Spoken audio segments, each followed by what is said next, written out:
Autrement dit, le mobile d'un chrétien, c'est l'amour. La base de la marche avec le Seigneur Jésus, c'est l'amour. Amen. Un chrétien ne peut pas se dire chrétien s'il n'aime pas les autres. Tout ce que le chrétien fait sur cette terre doit être basé, assis sur l'amour. C'est-à-dire que l'amour doit être le socle de la vie du chrétien. L'amour doit être le socle des actions quotidiennes, des actions de tous les jours, que le chrétien pose tous les jours. Alléluia. Et l'amour désintéressé. Pas l'amour par intérêt. Pas l'amour, je te donne ça parce que je sais que tu vas me rendre ci. Non. Mais l'amour qui donne pour donner, pour faire du bien. Alléluia. Nous allons regarder dans le livre de 1 roi. Alléluia. Nous allons voir l'histoire d'une femme extraordinaire. Une femme extraordinaire qui a fait quelque chose d'extraordinaire. Qui a fait quelque chose d'extraordinaire. Alléluia. Nous allons voir l'histoire de la veuve de Sarepta.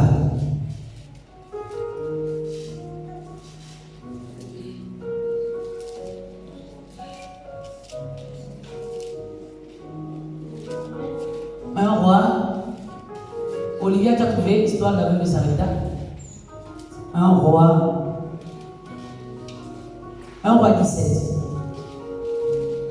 1 roi 17, à partir du chapitre, du verset 1 roi 17, à partir du verset 8. Alléluia. 17. 1 roi 17, à partir du verset 8. Amen. C'est bon, je vais lire, sois béni, je vais lire rapidement. Alléluia. Alors, la parole de l'Éternel lui fut adressée en ces mots. Lève-toi, va à Sarepta, qui appartient à Sidon, et demeure là. Voici, j'ai ordonné à une femme veuve de nourrir. Alléluia. Le prophète Élie se leva et il alla à Sarepta, selon les recommandations du Seigneur. Comme il arrivait à l'entrée de la ville, voici, il y avait là une femme veuve. Dis avec moi, une femme veuve. Il y avait là une femme veuve qui ramassait du bois. Il l'appela et dit. Nous sommes dans 1 roi 17 à partir du verset 8. Amen. Il se leva et il alla à Sarepta. Comme il arrivait à l'entrée de la ville, voici, il y avait là une femme veuve qui ramassait du bois. Il l'appela et dit, va me chercher, je te prie, un peu d'eau dans un vase afin que je boive. Et elle alla en chercher. Il l'appela de nouveau et dit, apporte-moi, je te prie, un morceau de pain dans ta maison. Et elle répondit, l'Éternel ton Dieu est vivant. Je n'ai rien de cuit. Je n'ai qu'une poignée de farine dans un pot et un peu d'huile dans une cruche. Je n'ai qu'une poignée de farine dans un pot et un peu d'huile dans une cruche. Et voici, je ramasse des morceaux de bois, puis je rentrerai et je préparerai cela pour moi et pour mon fils. Nous mangerons, après quoi nous mourrons.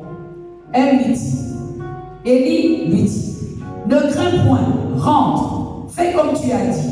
Seulement, prépare-moi d'abord avec cela un petit gâteau et tu me l'apporteras. Tu en feras ensuite pour toi et pour ton fils. Car ainsi parle l'Éternel, le Dieu d'Israël. La farine qui est dans le pot ne manquera point, et l'huile qui est dans la cruche ne diminuera point jusqu'au jour où l'Éternel fera tomber de la pluie sur la face du sol.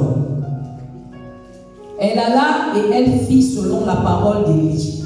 Et pendant longtemps, elle eut de quoi manger, elle et sa famille aussi bien qu'Élie.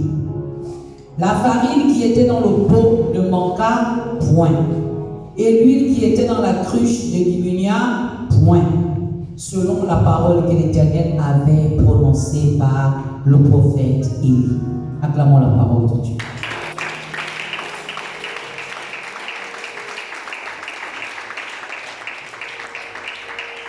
Nous parlons de la semence dans la vie des autres.